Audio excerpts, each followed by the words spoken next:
With a new regime in power, it was becoming clear who the dominant figure was going to be. Sieyès was preparing another round of arrests and exiles of Jacobins and other political opponents when he was blocked by Napoleon.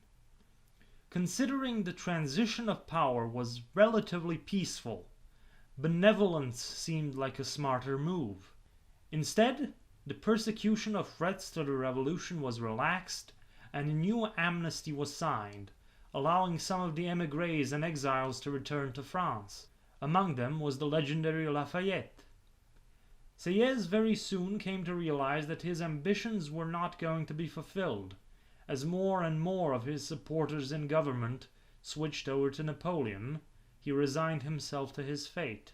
As the new constitution was being written in December 1799, Napoleon gave Sieyès the honor of selecting the 3 permanent consuls that would succeed them in the new government.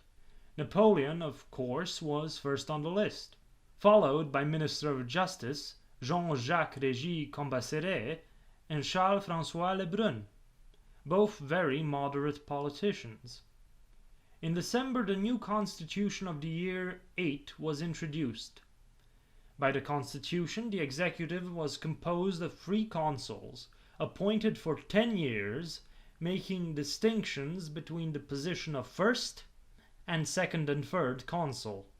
The first consul had the right to propose laws, appoint and dismiss members of the Council of State, ambassadors, judges, etc., etc., and had a yearly salary of 500,000 francs, while the second and third consuls were part of the executive, but had a mostly advisory capacity and a salary of 150,000 francs.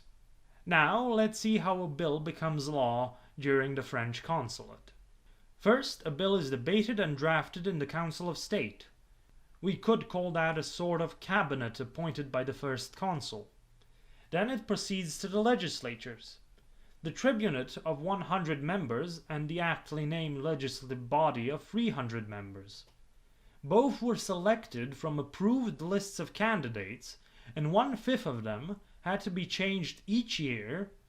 It was either done through indirect election from their local districts or by lottery from a list of candidates. Neither legislature had the right to propose a law, and only the tribunate was allowed to debate laws and measures before they were voted on. The law would in the process be reviewed by the 60 to 80 member Senate. Senators would select their own members from candidates proposed by the consul and the legislatures, with former consuls automatically becoming senators. Thus, for his service, Sieyès was appointed as first president of the Senate. Senators also approved the list of candidates for the legislatures. As you can see, this entire system gave the power to the first consul by design, and this was both Bonaparte's and Sieyès' intention by all indications. It was just a question of which one would lead. The only part the average voter played was in plebiscites, the referendums, and in local elections. But that last right was also curbed with time. In the spring of 1800, the referendum on the Constitution was held, and it passed resoundingly with 3 million votes for and a few thousand against, out of 5.5 million eligible voters. Or at least that's what France believed for 150 years. You see, a few decades ago it was discovered that Napoleon's brother added about 1.5 million votes for the new constitution. Nevertheless, it was still a very high result.